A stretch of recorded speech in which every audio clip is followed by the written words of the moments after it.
అంబేద్కర్ కోనసీమ జిల్లా అమలాపురం కలెక్టర్ కార్యాలయం ఎదుట హైవే బాధితులు ఆందోళనకు దిగారు. అమలాపురం నుండి రావులపాలెం వరకు నిర్మించనున్న రహదారి అలైన్మెంట్ ను మార్చాలని అమలాపురం మండలం ఇందుపల్లి గ్రామస్తులు జిల్లా కలెక్టర్కు విజ్ఞప్తి చేశారు. జాతీయ రహదారి నిర్మాణంతో ఇల్లు, పంట పొలాలు కోల్పోతామని బాధితులు ఆవేదన వ్యక్తం చేశారు.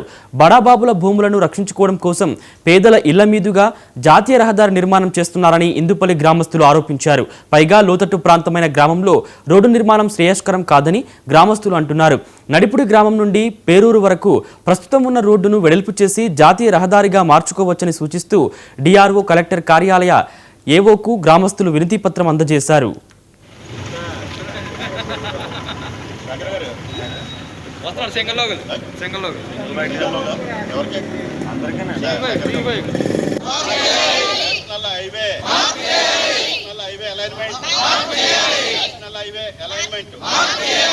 మా గృహాలు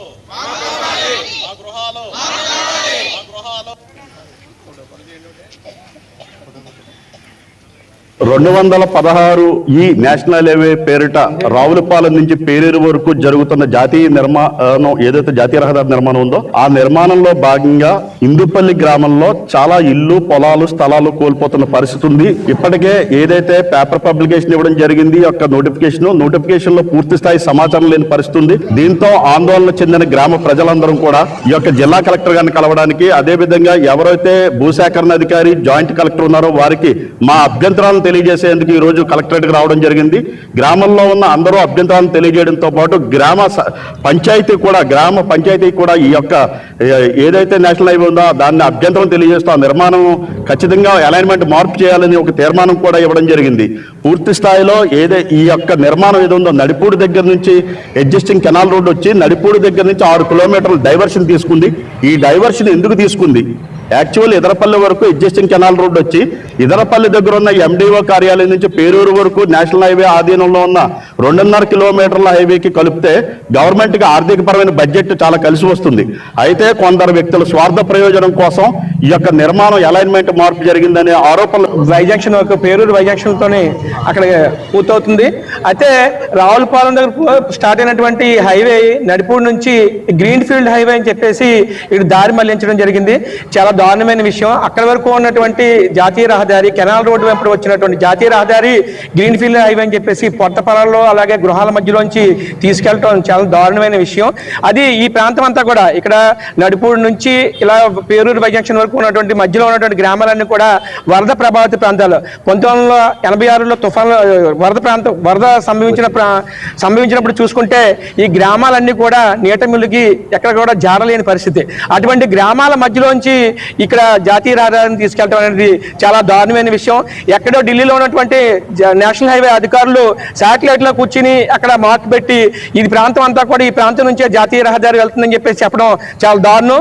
వీళ్ళందరూ కూడా ఫీల్డ్ విజిట్ చేసి ఇక్కడ ఈ జాతీయ ఈ రోడ్డు నిర్మాణం చేపట్టినటువంటి నేషనల్ హైవే అధికారులు ఇక్కడ ఫీల్డ్ విజిట్ చేస్తే గానీ నిజాలు తెలియవు. వీళ్ళందరూ కూడా ఫీల్డ్ విజిట్ చేసి ఇది ఏది వరద ప్రభావిత ప్రాంతమో ఏది అనుకూలంగా ఉంటుంది అనేది కూడా వారు చూడాలి.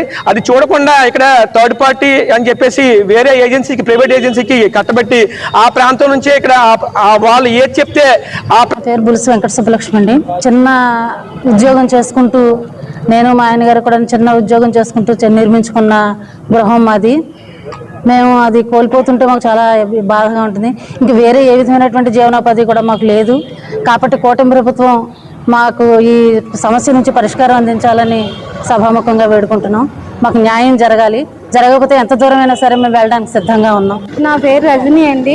మా ఆయన చాలా చిన్న గుమస్తా ఉద్యోగం చేసుకుని నెలకు 10,000 రూపాయలు కష్టపడి సంపాదించి కొంచెం దాచుకున్న డబ్బులతో ఇల్లు కట్టుకున్నామండి. నాకు 2 ఆడపిల్లలు, పెళ్లిళ్ళు చేయలేదు. ఇంకాను ఉన్న ఇల్లు కూడా తీసుకెళ్లిపోతే మాకు జీవనోపాధి లేదు. మాకు ఈ హైవే వద్దు, ఏమీ వద్దు, మా ఇల్లులు మాకు ఉంచండి చాలు. దీనికోసం మేము ఎంత దూరమైనా వెళ్తాం. కొంచెం ప్రభుత్వం మా మీద నిర్ణయం తీసుకుని ఈ కూటమి ప్రభుత్వం మా మీద కొంచెం దయ చూపించి మాకు ఏ హైవే రాకుండా మా ఇల్లులు మాకు ఉంచితే చాలు. లేదు అంటే ఈ ఉద్యమాన్ని ఎంత దూరమైనా కొనసాగిస్తా, ఎక్కడికైనా వెళ్ళడానికి